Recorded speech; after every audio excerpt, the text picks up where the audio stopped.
Hey kids, it's Mr. Fly here, hope you're well, and welcome back to another Bike News, the monthly series here on the channel where I take a look back at what's been going on in the world of motorcycles here in the UK, this time for the month of June 2022.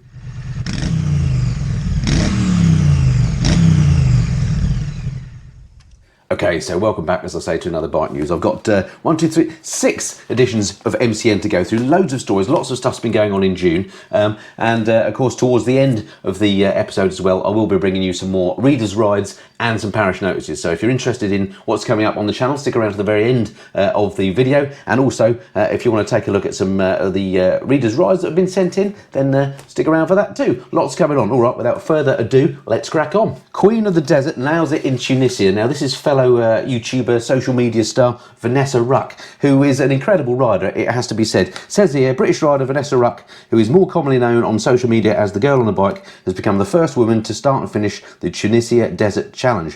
First run last year, the TDC Desert Rally covers 2,500 kilometres over 8 days. It's a pay and play affair with bike entry fees ranging from 2,800 to 3,500 quid. A total of 398 vehicles, including cars, buggies, racetracks and 55 bikes took part.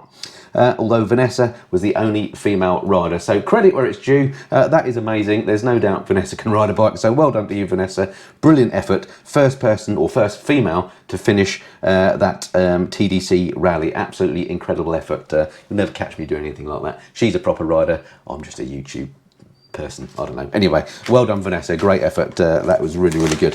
All right, okay, next story in here then that I wanted to raise. Not such a sound idea, it says here. Now, do you remember a few months back in Bike News, we talked about the idea of these noise cameras that were potentially going to crop up. These are like speed cameras, you know, but for noise. So if you've got a noisy bike, these things could potentially capture your details and send you a ticket in the post. Well, it says here, it's not such a good idea, or not likely to happen, after all, not so quickly, because of technology reasons. Let me read you some of the highlights here.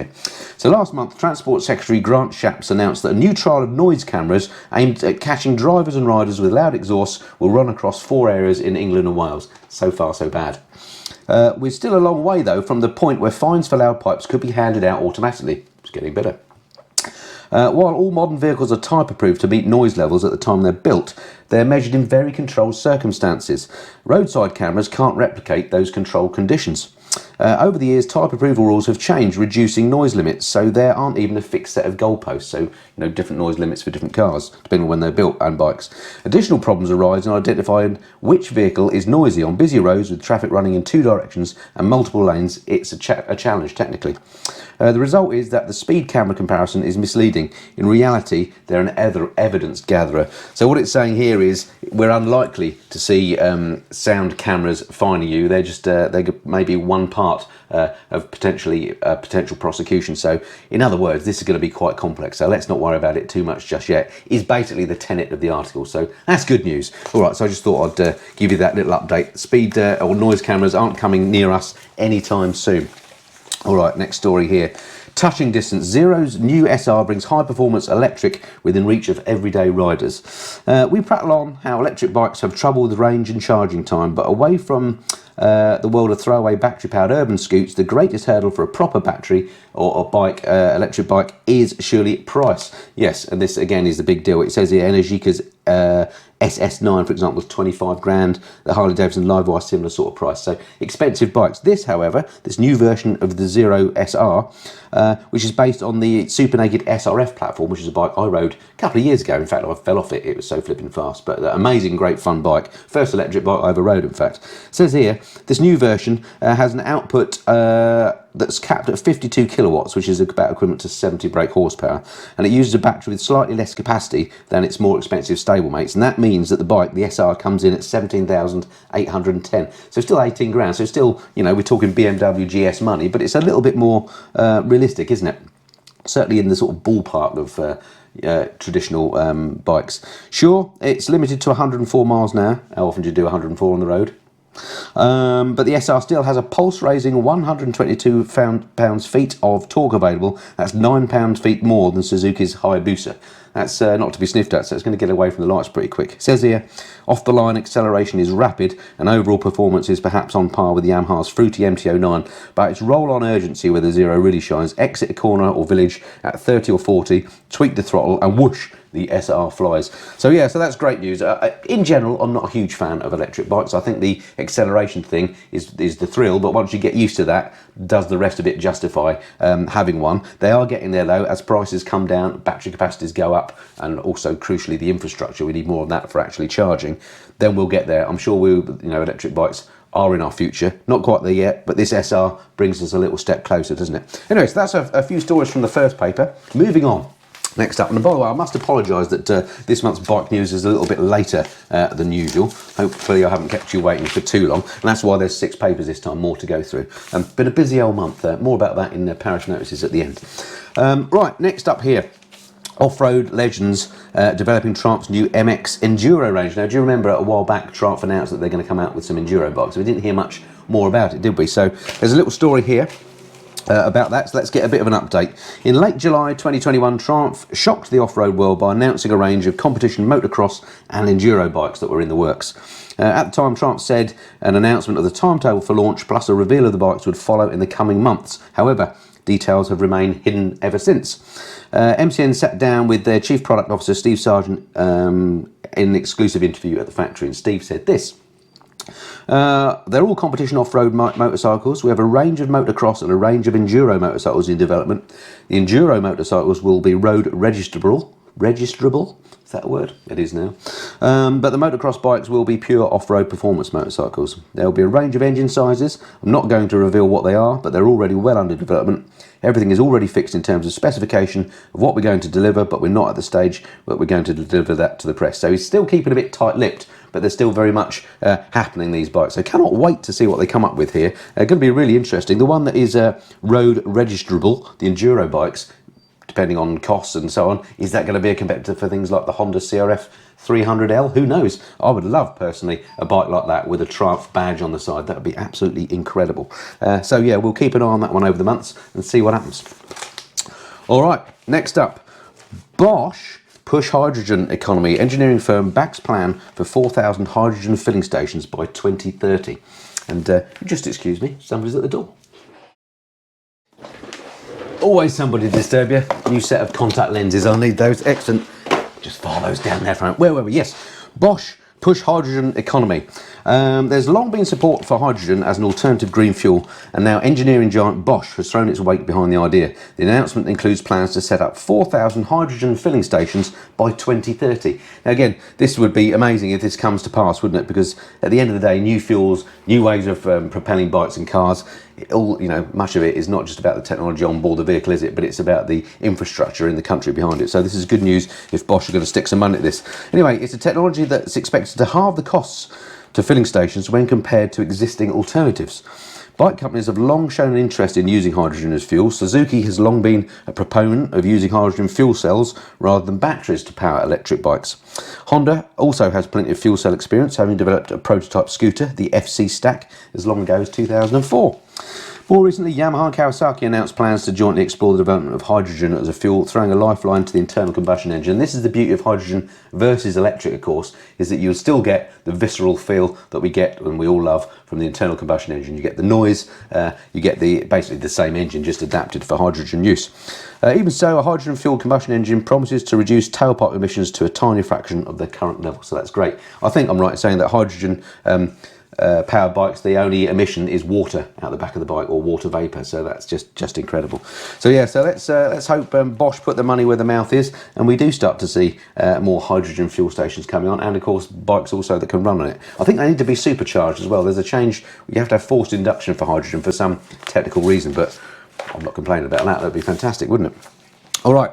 Has the mighty GS finally met its match? Triumph's new Tiger 1200 is going all out to steal BMW's adventure crown. Now, I rode the Triumph 1200 recently, the Tiger.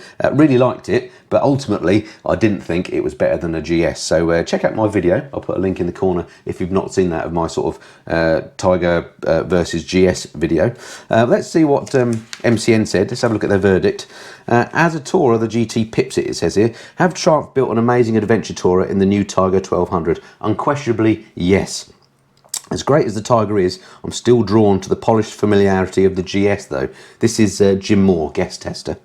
I prefer how the GS's low slung weight aids handling as opposed to how the Tiger's top heavy feel flavours its ride. As a tourer, the Triumph just pips it, but as an everyday bike for all occasions, the GS still does it for me. Hurrah! Thank you, Jim, for being the first person I've seen anyway, first journalist to say that the GS is still the better bike. I think that's the case. Now, I'm a GS 1200 owner, but I'm thinking about the GS 1250.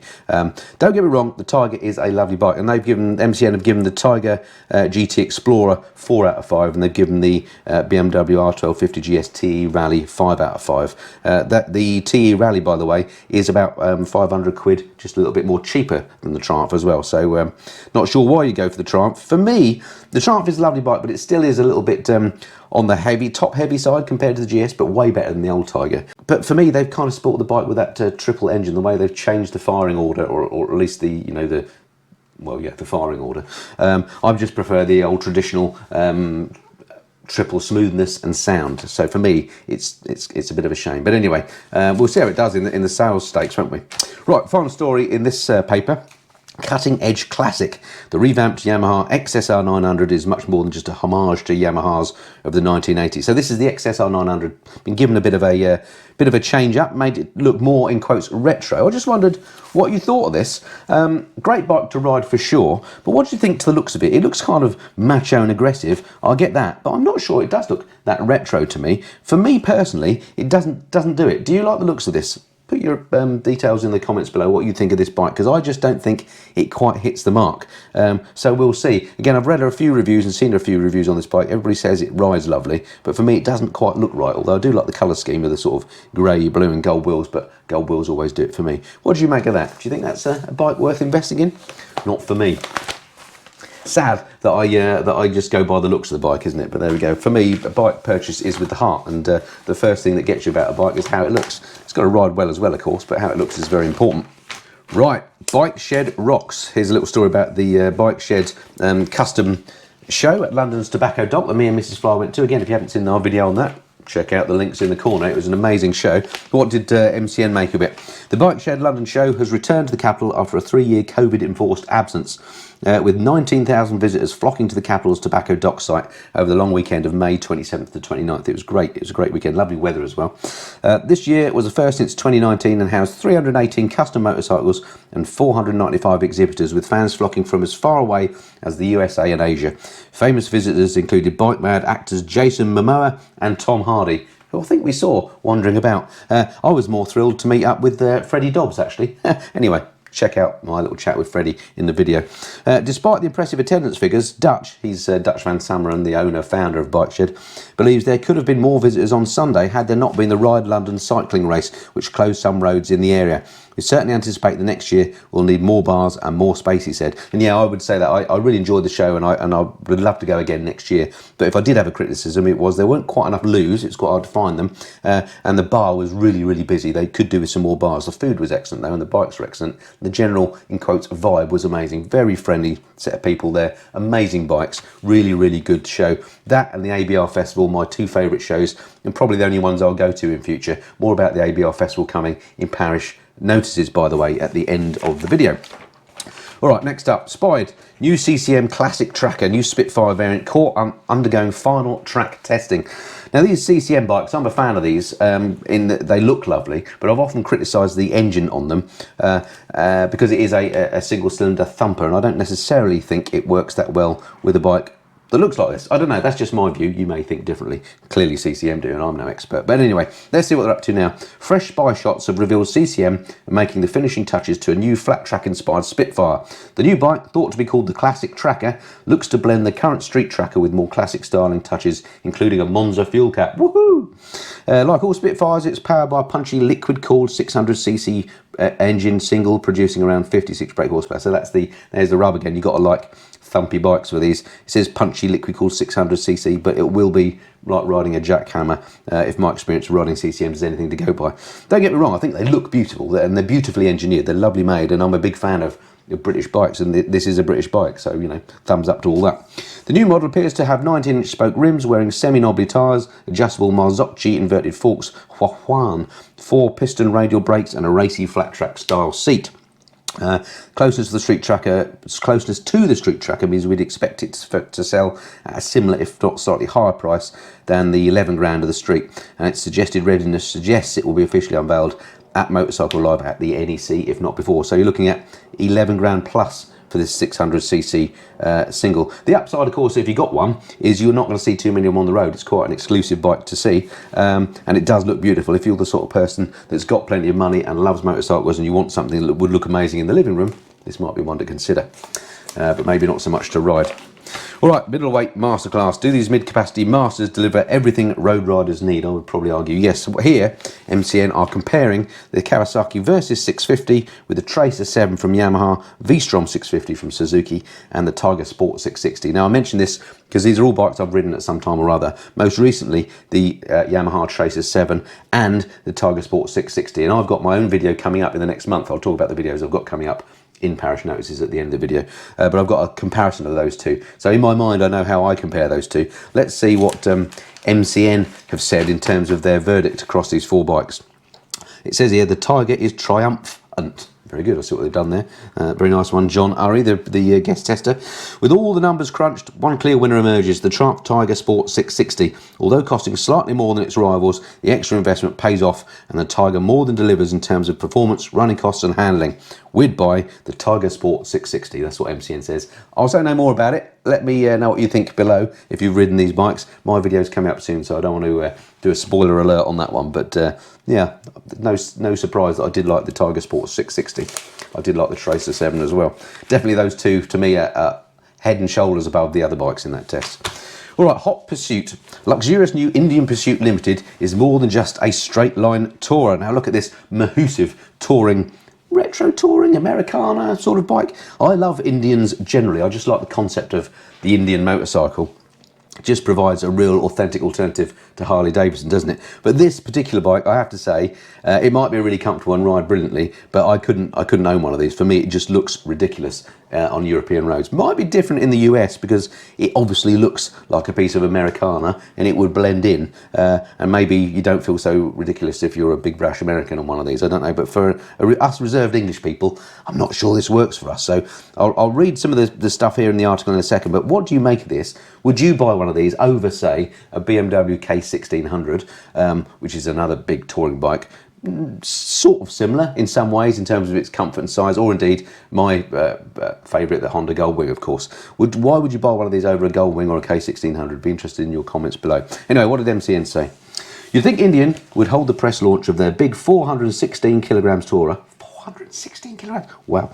Somewhere where the roads are long, straight and smooth, but no, instead they've let us loose on their new 28 grand Pursuit here in the French Alps. So that's pretty brave, because one of the things I find with these big bikes, and if you watch my recent series of me touring with Mrs. Flyer on a Honda Goldwing around Luxembourg and Belgium, I'll put a link to that playlist in the corner as well. If you've not seen it, go and check it out. We did once or twice get caught out with the big old Goldwing on things like cobblestones, on really tight off-camber bits where it took a bit of thought and concentration to get the bike manoeuvred. I'm a pretty small person and that's a pretty big bike, so that's my defence. And with the Honda, you've got the amazing reverse and forward creep modes, which really got me out of trouble loads of times, so it's brilliant. Not sure that this has got that. Anyway, let's read a bit more about it.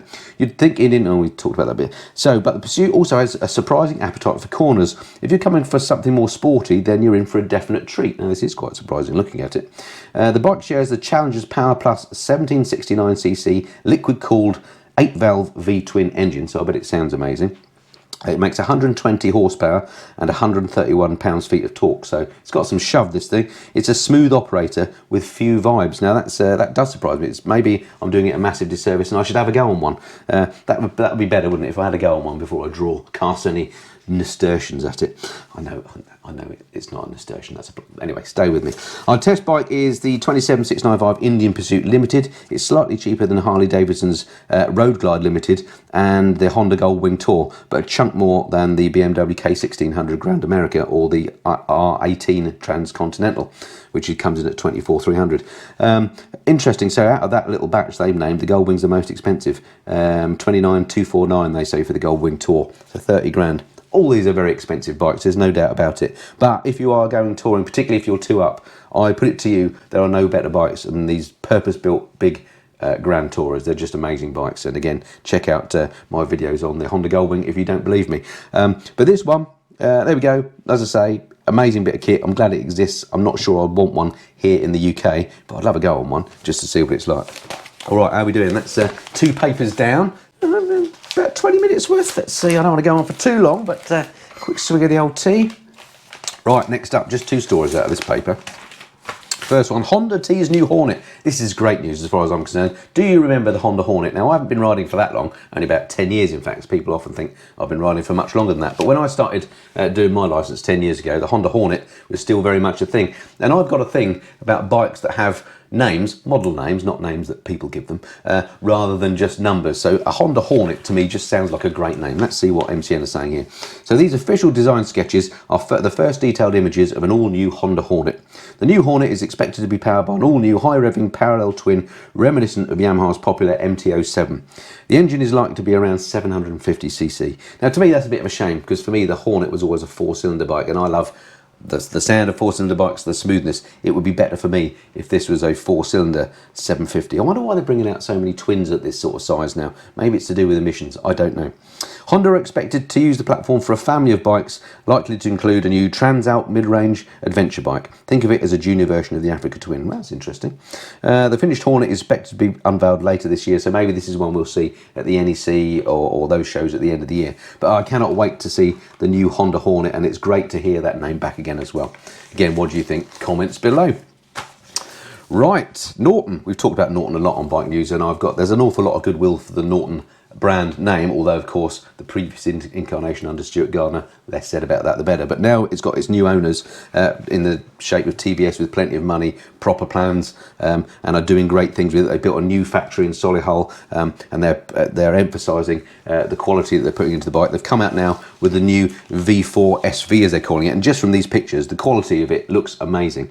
Let's see what it says here. So this is Chris Newbigging has said, Norton say they want to be on the bleeding edge of technology. The V4 SV is far from it for now. It is, however, a solid foundation to work towards being competitive, as long as the bike meets their aim for reliability. True, it might look good, but how's it going to run? The V4 SV will work well as a road bike, and the Manx can cut it on track. It may not beat its superbike rivals, but it's not far behind. It's a good first move, but the next one needs to come very soon, and it's 44 grand this as well. So not exactly a glowing recommendation there. I think it looks lovely, but it is 44 grand, and if it's not up to snuff, if it's not perfect for that price, it ain't going to go far, is it? So regardless of the goodwill, so we'll see what happens. You're not going to be seeing many of these around at 44 grand. A very rare bike indeed, but a lovely looking thing. And again, Norton, if you're watching, can I have a go? I'd love a go on one of these. Absolutely stunning looking bike. And yeah, best of luck to Norton with the new models that they're bringing out soon as well. I'll say soon, but in the future, certainly they're coming up. All right, next paper. NIU Direction, I never know how to pronounce this, NIU, manufacturer of electric motorcycles. So this one I think looks good. I think this makes the perfect urban transport. Now I rode a new scooter a few years back, and I thought it was a great little scooter. This time they've used similar technology to package it up more looking like a traditional motorcycle. So what does it say here? Chinese company NIU has just released details of its new 125cc equivalent electric bike, the RQi Sport. The electric equivalent of a 125 petrol bike, an A1 legal, the RQi is powered by a 7.5 kilowatt electric motor. It claims that it'll do... Steffi. Speech in a moment. Just got to get the phone.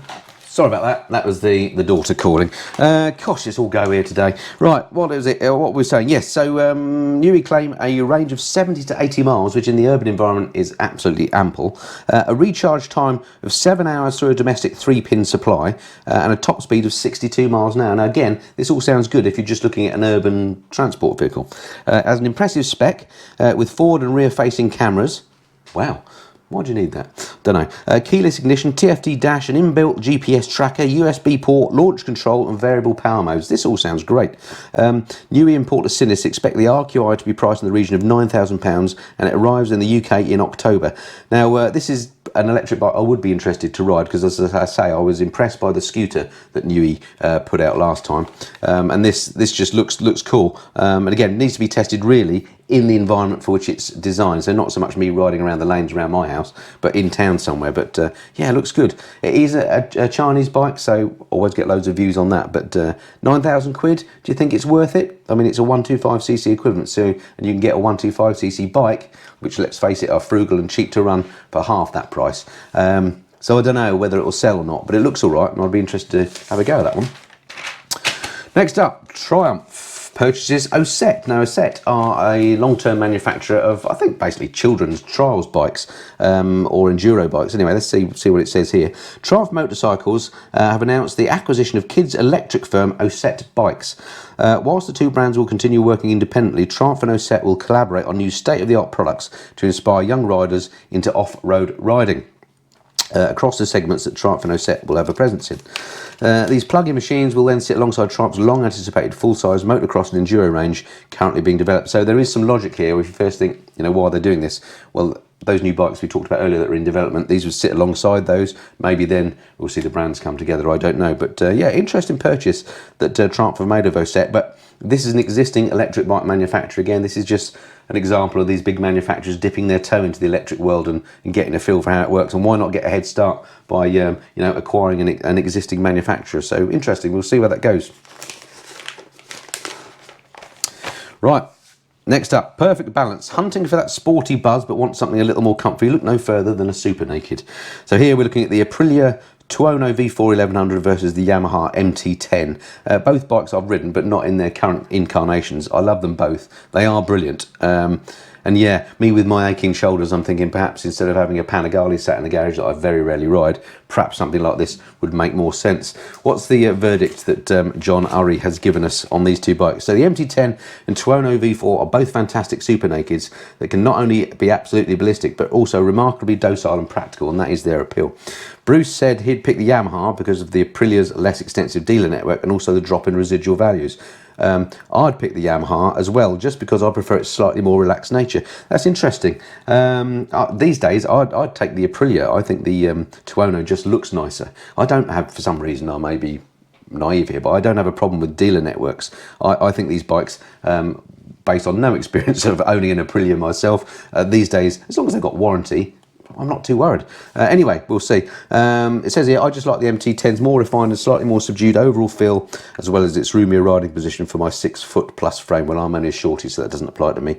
A decision that is very much personal choice and not at all based on the Tuono being inferior in any way, shape or form. So they're basically saying go with the one you like the looks of. So me, I go for the Tuono. The new MT10, I think they're just what they've done with the lights on it now. It just doesn't look as nice as the original MT10. The original MT10 took me a while to get used to, but I sort of grew to love it. The new one with the new styling at the front end just doesn't do it for me, I'm afraid.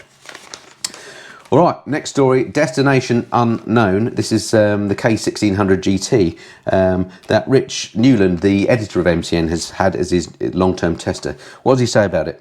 My garage is full of sports bikes, and so are the Peak District's roads. But would I have schlepped a few hours up north on my Ducati 996, Honda SP2 or Suzuki GSXR900 just to tank around the peaks for a few hours? No, probably not. So he's saying actually these bikes do come to their own, even if you're a sports bike fan, if you've got to ride a bit of distance to get to where you're going to enjoy your riding. Exploring, getting lost on purpose, navigating unknown roads and bumbling about nosing out over hedgerows feels more natural on the GT, inherently more comfy too. So I'm only here due to the type of bike I'm riding. Gotcha. So he's saying that, you know, if it wasn't for the GT, he wouldn't have done this ride at all. So that validates it. The most frustrating thing with the bike is the app's mapping interface. When it's working perfectly, it's fantastic, but the map regularly confuses itself and seems often incapable of holding onto the location accurately. This means the screen thinks you're ploughing fields, going the wrong way, riding an adjacent road, or just utterly lost. Now, this is the issue I have all the time with these bikes that rely on smartphone connected navigation systems. I wish manufacturers wouldn't do that. There's only a few that make inbuilt dedicated sat navs. BMW used to provide the Nav 5 or Nav 6 for the GS, which they still do. I would recommend that rather than relying on the turn-by-turn nav where you connect your phone, just because it's more reliable. Of course, on my Goldwing there's an inbuilt sat nav, of which more in later videos. But yeah, this thing where you have to have your smartphone connected up, it's not for me. It's a pain in the backside. It doesn't work well enough yet. I've yet to find a bike, not just BMW, but Triumphs and all the rest, where it works reliably enough. I don't know why we can't do it on bikes. We've done it on cars for years. Anyway, the shaft drive feels surprisingly clunky. The bidirectional quick shifter doesn't perform as well as other K16s I've ridden. So not a perfect bike by any means, but a lovely bike, and you know, it does things that Richard otherwise wouldn't do. So I'm really looking forward to getting to ride the new BMW K1600. I've got it in the diary as a loan, so I will be doing some extensive reviews on this bike in the next few months, and as well I'll do a direct comparison between this and the brand new Honda Goldwing as well, just to see how they compare, because I know that's something that you'd be interested in. Obviously I'll get accusations of being biased because I'm a Goldwing owner, but we shall see. Anyway, there we go. So that's Destination Unknown. Richard's K1600 is the ideal bike for the road to nowhere. So that's it for that paper. One more paper before we get into Parish Notices and Readers' Rights. Right, first story. Goldie returns at Goodwood. Now, do you remember the BSA Gold Star that we first saw at the NEC show? I made a little video at the NEC. Again, I'll put a little link in the corner if you've not seen that. I just made a quick video on my smartphone of that, and it went ballistic. It's got hundreds of thousands of views, I think, and clearly a bike that is much awaited, and people are very keen for news on the bike. Well, MCN actually rode it up the hill at Goodwood, so the first people that I'm aware of that have actually been on the bike. They said the Gold Star uses, so there's a few extra little snippets of information here that they've come across. The Gold Star uses a re-engineered 652cc single derived from the Rotax motor found in the BMW F650 single, which was discontinued in 2009. It's now Euro 5 compliant and styled to mimic the looks of the classic model from which it gets its name. So that's a bit of information I hadn't picked up before, that the engine is basically a Rotax engine. Now, I've got a lot of time for those because being a private flyer, hence the Missenden Flyer, Rotax make lots of engines for small, light aircraft, and they're, you know, by definition, they're very reliable. So if there's a Rotax motor in the new BSA, that's a good thing as far as I'm concerned. It's now anticipated that the bike will be available in August 2022. That date keeps going back, which is frustrating. And it's saying with a price of between £6,500 and £7,000. Now, that price is starting to creep up, isn't it? Not that I've heard prices before. That's the first time I've heard a price range mentioned. But this has got to compete fairly and squarely, hasn't it, with the Royal Enfield Interceptor, which is a bike that's very similar in spec, etc., albeit this is a single, not a twin. And the Interceptor, I think, is below £6,500 so this has got to be better in some way. So I really hope it's closer to £6,500 than £7,000, because I think if it goes to £7,000, it might price itself out of the market. We shall see. Again, lots of goodwill for this bike, it seems, around. I have now actually made contact with somebody that works in BSA and with their PR people, and they have said to me that I can ride one quite soon, so I cannot wait for that. There's going to be sort of a launch event up at the What's It Proving Ground, which I did get invited to, but unfortunately it's my daughter's graduation, not the one that phoned the other one, on that very same day, so I can't go. So you're going to see a load of videos soon about everyone up at the What's It Proving Ground. I've forgotten the name. There's something, you know the one I mean, where they'll all be riding the BSA, but they'll probably be making the same videos with this set on the same bikes, same people, that sort of thing. But not long after that, hopefully, I'll be doing a review of riding one of the bikes in my usual manner, in a bit more real world circumstances. So I'm really hoping that you'll be seeing the BSA Gold Star on my channel soon, so stay tuned for that. All right, next up, start your engines, move over Bonneville, UK. The UK gets its own Speed Week event next May. This is a new event that's cropping up, let's hope, to rival the Bonneville Speed Week. It says here, new Bonneville style Speed Week event is being planned to take place in Britain next spring. It's called the UK and ITA International Speed Week. It'll take place at Elvington Airfield near York from May the 20th to the 26th. Bit of a schlep for me to go up there, but might be interesting. It's going to be a major event. We're not sure yet if it will become biannual or yearly, but we're trying to offer an alternative to going to Bonneville, which costs a fortune to transport a bike and race there. Although open to all and with bikes as small as 50cc, the organisers expect the highlight to be the standing mile event, which could see the UK record broken with speeds over 300 miles an hour. Incredible. And the likes of TV and road racing star Guy Martin taking place. So this sounds like great fun and something I'll be very interested in attending. We hear a lot, though, don't we, about these new events like the Isle of Wight racing thing, etc., and they don't come off. Hopefully this one will come off because it's backed by the UK and ITA, which is an existing organisation apparently, so hopefully this one will come off, but let's wait and see. So that's good news, new Speed Week type show coming to the UK. Okay, last story before we move on to Reader's Rights. baby sport bike BMW on the way. Now this is interesting. Indian launched A2 friendly G310RR, could be UK bound. Now, do you remember the G310, the sort of well, it was the GS310, I think it was called, wasn't it? Can't remember the model number, but I rode one a few years back. They come up, at least in India, with a faired version of it, a little sports bike, and it was branded under the name Apache, the RR310.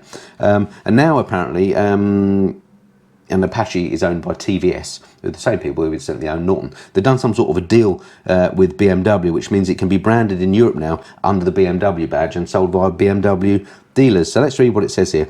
Ever since BMW revealed plans to make a range of small single-cylinder bikes in partnership with India's TVS back in 2013, there have been whispers of a baby sports bike. An A2 friendly G310RR announced in India, and a global release for the model is looking likely later this year. The Apache RR310 was revamped in 2020, gaining improved emissions to meet India's BS6 and Europe's Euro 5 limits, and TVS has already been approved for sale in Europe. So the branding change to BMW, following me, means that it now has access to BMW's dealer network. So you could argue it's not a true BMW, but presumably BMW aren't going to sell anything that doesn't meet their exacting quality standards. The BMW brand lives, doesn't it, on its high quality standards. So yeah, a new sports bike, a baby sports bike coming from BMW. I'm not sure it appeals to me, but then I'm not the target market. What do you think? Is this going to be a goer, a new A2 friendly G310RR coming out of BMW dealers?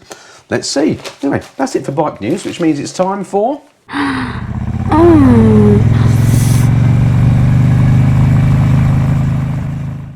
Yes, another edition of Reader's Rides, the section of bike news where we take a little nosy look at some of the viewers' bikes that they've sent in pictures of, and we get a little bit of a nose about. It's kind of it's a bit like the equivalent of going to a bike meet and having a chat to an owner about an interesting bike that you've seen in the car park. Anyway, starting off with Steve Wilburn's 1971 Honda SL350K1. Now, there's a little bit of a vintage feel to Reader's Rides this month. Starting off with this, which looks incredible. What a beauty this is, Steve. This sort of bike really does appeal to me. He says, I bought the bike as an American import project 2.5 years ago and have totally rebuilt it. We didn't get the SL350 here in the UK, sadly. It's a cracking trail desert sled style bike, great on the tracks around Mull. He lives on the Isle of Mull, great place to ride, by the way. The SL350 project bike won the Baja 1000 Rally overall in 1968, a brilliant year. And you can see Mr. Honda took his inspiration from the Triumph Vitesse of that era.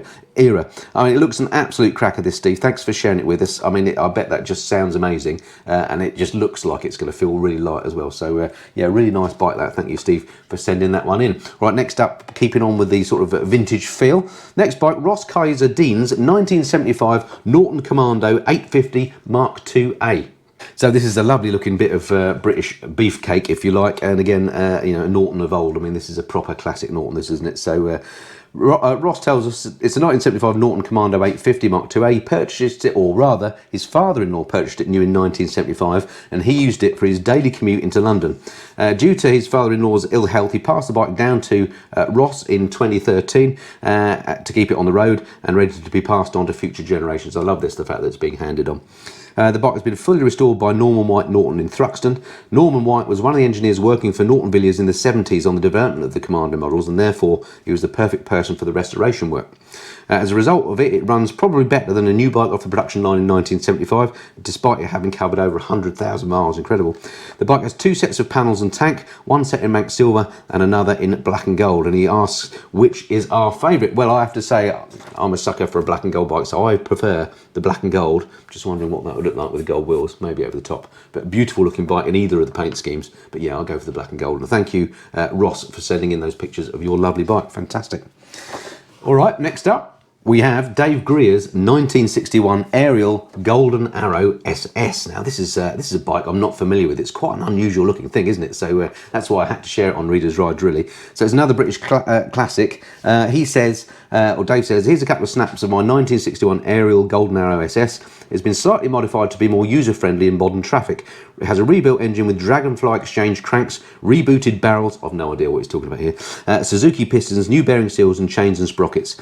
12-volt Payson ignition and twin spark coils, Suzuki 6-inch twin leading shoe front brake, professionally built alloy tank which holds 15 litres, new stainless steel wheels, rims and spokes. It's a lovely ride and very capable of keeping up with the others up to legal road speeds. It's an amazing looking bike. That new tank that you've had made there looks a chunky piece of kit. I wonder if the original one looked like that or whether it looks like that because of the extra volume you've got there, Dave. But yeah, thank you for sending that in. That front end, I love the way the brakes on the front look like they're cooled as well, with that sort of air scoop feeding the air into the hub brakes or whatever they are. They're certainly not discs.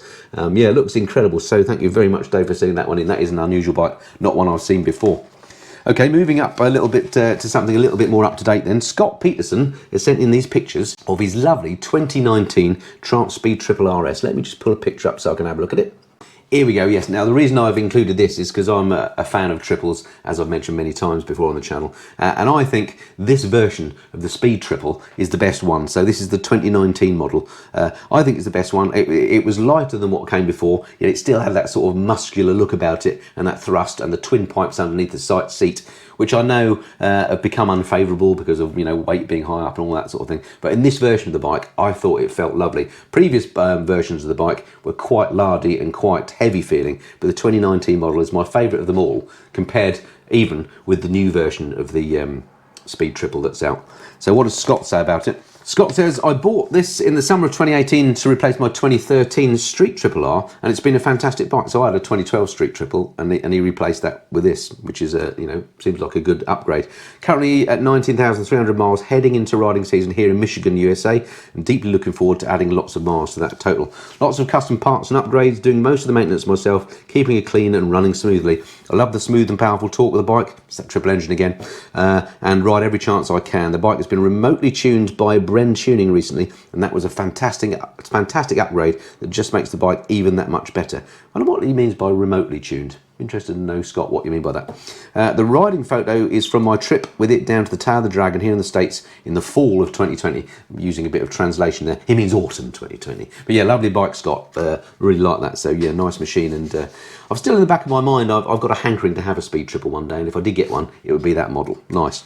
Right, last but not least, in this month's Reader's Rides, we have Miles Thomas Moto Guzzi Bellagio 940. Let me have a look at a picture of this. Here we go. Now, this is something quite different. So, yeah, this I have to say is a new one on me, Miles. I've never come across one of these before. So he says, attached to some pictures of my 2008 Moto Guzzi Bellagio 940, which I've owned since last summer. This is quite a rare bike for the UK, as it wasn't officially launched, and that might explain why I've not seen it before. In Europe, particularly Germany and Italy, this model is more prevalent, he says. It's his first Guzzi after being an admirer of the brand for a number of years, and I have to say it doesn't disappoint. Full of character and grunt, this bike really does perform. It's only 75 brake horsepower, but there's oodles of torque, which is very usable through most of the rev range. Handling is also a dream, with a 120 and 180 front and rear tyres, which make it very stable and surprisingly flickable in corners with a very low centre of gravity, which is what I like about these sort of V-twins. Stopping power is amazingly good with Brembos on front and rear. No fancy tech on this, not even ABS. Well, actually, I quite like ABS, but yeah, I do like an old school bike. Looks like it's shaft drive as well, Mars. So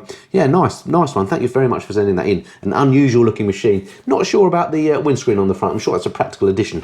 I think if his mind, I might lose that, but otherwise, a nice looking bit of kit. Anyway, so thank you very much to for everybody for sending in once again your submissions for Reader's Rise. If you've got a bike that you think would interest viewers of bike news, do send them to me at themissingtonflyer@gmail.com. Great if you can send them in sort of 1280, 720 format, something like that, so we can fill the screen with your pictures when I show them. Doesn't matter if not. Landscape, of course, is better than portrait. And again, just provide a few little details about the bike, how long you've had it, the sorts of things you do with it, any mods, that sort of thing, just because it's of nosy interest. All right, that's it for Reader's Rides, which means it's time for...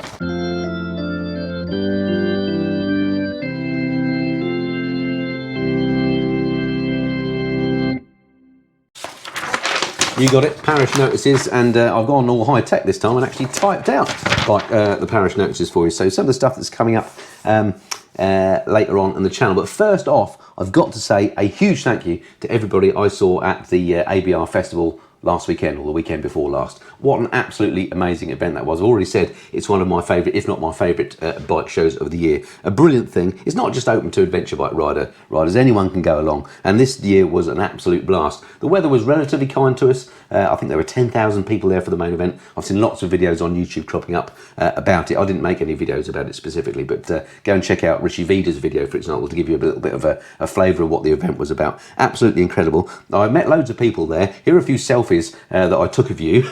Now, lots of these days people don't ask for autographs, do they? Which is great because I can barely write, but they ask for selfies. So lots of people took selfies with the various YouTubers and others that were there, which was great fun and really nice to meet people. I had the idea after a couple of days of this that I should take selfies to use on bike news. So if I wish I thought of it a few days before, because I think it's just a bit of fun. So next year, if you're coming along, stick around, stay tuned to the channel, because I'll be coming up with a discount code for tickets probably around September, October time. So I'll be able to get you that if you want to come along, and we'll do more of these selfies for next time. But anyway, thank you very much indeed for everybody that came and said hello. It was an absolutely brilliant event. For me, the music was fantastic.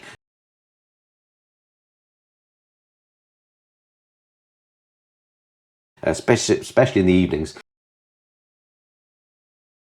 They have some great bands there, and we had a lot of fun there. So yeah, great event. Thank you to everybody at ABR, Adventure Bike Rider Magazine, for organising that. And if you're at all interested, do come along next year. It's going to be even bigger and better. Richie's going to come for the whole event again. I think Teapot One has threatened to come along.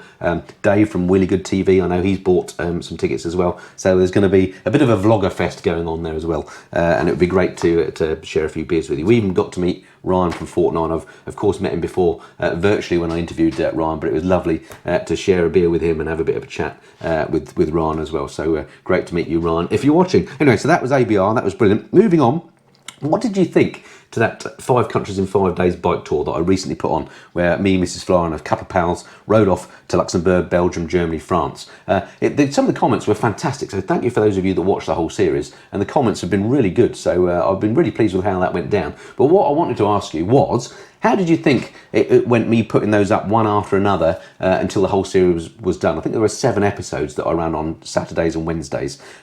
Did that keep your interest, or would you rather that I put bike reviews and other videos, biker scrans, that sort of thing, in between those? Because I've got potentially another couple of tours coming up this year, which may be even bigger and may run to more episodes. So I just want to get a kind of a feel for, should I run them one after the other like I did with that one, or should I do them like I used to when I did my Arctic Circle tour, for example? I would do one episode of that and then intersperse it with other videos. Interested in your views on that. I think I prefer running them one after the other. But anyway, let me know in the comments below what you think about that. Coming up in the next month then, on the channel, I've got a number of things planned. On this Saturday coming, I've got my long-awaited Tracer 7 versus Triumph Sport 660 video coming up. Tiger Sport 660?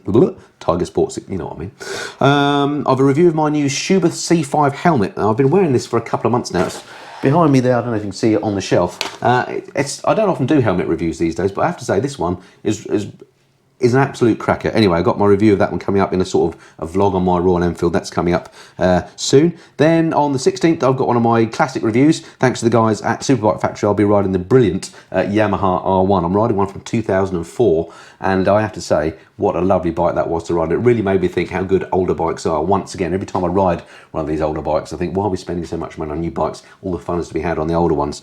So that's coming up as well on the 16th. I've got a review of my Panigale comfort seat that, surprisingly to me, a few people have asked for a review of, so that's coming up as well as a bit of a bonus video. I've got a review of the Indian Chief Dark Horse coming up, thanks to my pals up at Crazy Horse Customs in Bury St Edmunds. That's coming up this month too. And then the big one, on Saturday the 23rd of July, I'm going to be revealing to you a brand new bike I've bought in the last month. It's a big deal, this one, so do watch out for that. Very exciting, that one. And then the next bike news is planned for Saturday the 30th of July. That may change, but it'll be around about that time. Depending on what happens, it might move back or forward a week, so don't get all uppity if you haven't seen bike news. There will be one coming. I'll try and put it as near to the end of the month as makes sense, either on a Wednesday or Saturday, which is when I publish my videos. Huge thanks as ever to my channel sponsors and my patrons. I've got I think 245 of you now, you awesome people that support the channel. Thank you very much indeed to you, and thank you to my sponsors as well. Without my sponsors and patrons, I couldn't do bike news. In fact, I couldn't keep the Missenden Fly going. So brilliant to have you along. Thanks for all your support. All right, that's it for this month's bike news. Hope you enjoyed that. Look forward to reading your comments below, and speak to you again soon. Until then, this has been the Missenden Fly. Cheerio.